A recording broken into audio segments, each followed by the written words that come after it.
Hello students of class 12th, now the turn off self inductance.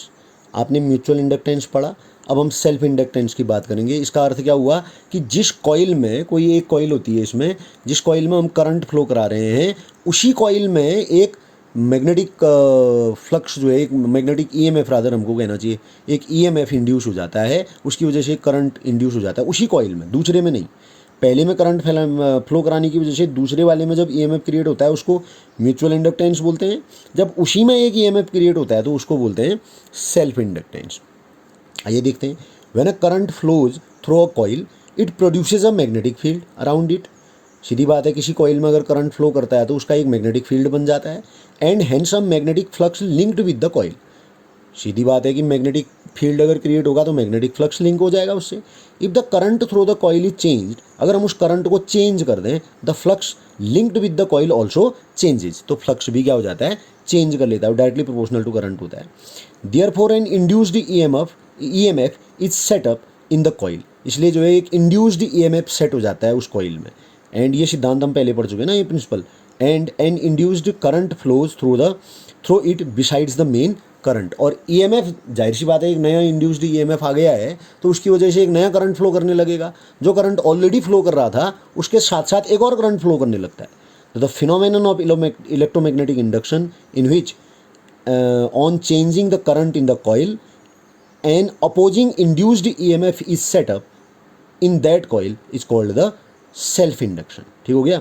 तो अगर हम किसी कॉइल में करंट को चेंज कर दें, करंट के फ्लो को चेंज करें, फ्लक्चुएट करें, तो एक इंड्यूस्ड ईएमएफ जो है क्रिएट हो जाता है, जिसकी डायरेक्शन जो पहले की करंट फ्लो कर रही थी उसकी अपोजिट डायरेक्शन में होती है। इसीलिए इसको बैक करंट भी बोला जाता है, बैक ईएमएफ या बैक करंट भी इसको कभी कभार बोलते हैं। देखिए मैंने फिगर बना रखे हैं, आप गौर से देखिएगा।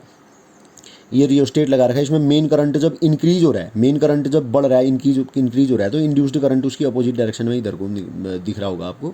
और जब मेन करंट डिक्रीज हो रहा है, मेन करंट इज डिक्रीजिंग, तो उस केस में इंड्यूस्ड करंट की जो डायरेक्शन है वो इस डायरेक्शन में नजर आ रहा होगा आपको। कोफिशिएंट ऑफ सेल्फ इंडक्टेंस देखिए या induction. Let us consider a coil of N turns carrying a current I. एक कॉइल है माना, उसमें एन टर्न्स हैं और आई करंट फ्लो कर रही है। Let phi be the magnetic flux linked with each turn of the coil, और उस कॉइल के प्रत्येक टर्न से फाई बी मैग्नेटिक फ्लक्स जो है वो लिंक्ड है। So the total number of flux linkage equal to, total कितना फ्लक्स होगा फिर, अब एक टर्न से फाई बी है तो एन टर्न से कितना हुआ, एन इंटू फाई बी। ठीक, अब आप आगे देखिए। The flux linked with the coil is directly proportional the current flowing through it. ये पहले भी हम पढ़ चुके हैं। तो जितना मैग्नेटिक फ्लक्स होगा वो डायरेक्टली प्रोपोर्शनल होता है करंट के। तो N phi B is directly proportional to I, इसको डायरेक्टली प्रोपोर्शनल होगा। प्रोपोर्शनल को हटा करके हम इक्वल का साइन लगाएंगे तो एक कांस्टेंट लग जाएगा आई, सॉरी एल, एल की वैल्यू निकाल दीजिए, एल इक्वल टू हो जाएगा N phi B upon I. इसी एल को, ये कांस्टेंट है और इसी को बोला जाता है कोफिशिएंट ऑफ सेल्फ इंडक्शन या सेल्फ इंडक्टेंस। अब अगर यहाँ पर आई यूनिट करंट फ्लो हो रही हो, आई की वैल्यू 1 हो, तो एल इक्वल टू कितना आ जाएगा आपका, एल इक्वल टू हो जाएगा N into five B.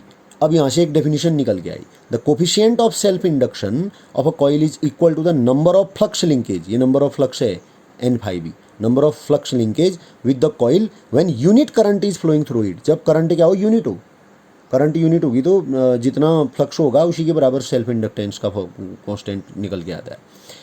If on changing the current through the coil, the back EMF induced in the coil is E। अब ये करंट को जब हम चेंज कर रहे हैं ना, उसमें हम करंट को चेंज करते जा रहे हैं, तो जो बैक EMF है, जो इंड्यूस्ड EMF है, वो माना E है, स्मॉल E है।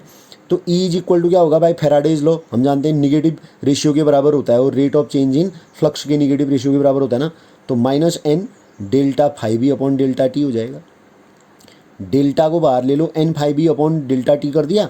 अब ये N phi B upon delta T, N phi B को क्या बोलेंगे हम, एल आई, अभी निकाल रखा है हमने, एन फाइव बी यहाँ से निकालो, ये N phi B is equal to L into I हो जाएगा। इसके बदले यहाँ प्लांट कर दो, E is equal to minus delta L I upon delta T.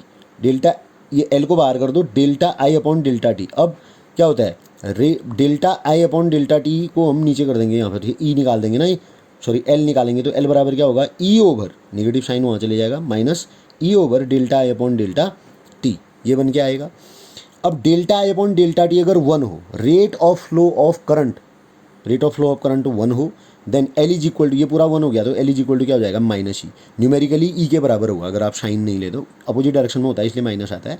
Hence the coefficient of self induction of a coil is numerically equal to the EMF induced in the coil when rate of change of current is unity. जब rate of change of current जो है denominator वाला ये unity हो 1 हो तो जो coefficient of self induction होता है एल वो न्यूमेरिकली किसके बराबर हो जाता है, इंड्यूस्ड ईएमएफ के बराबर। ठीक, आई होप आपकी समझ में आया होगा। इंपॉर्टेंट है सेल्फ इंडक्शन और म्यूचुअल इंडक्शन दोनों।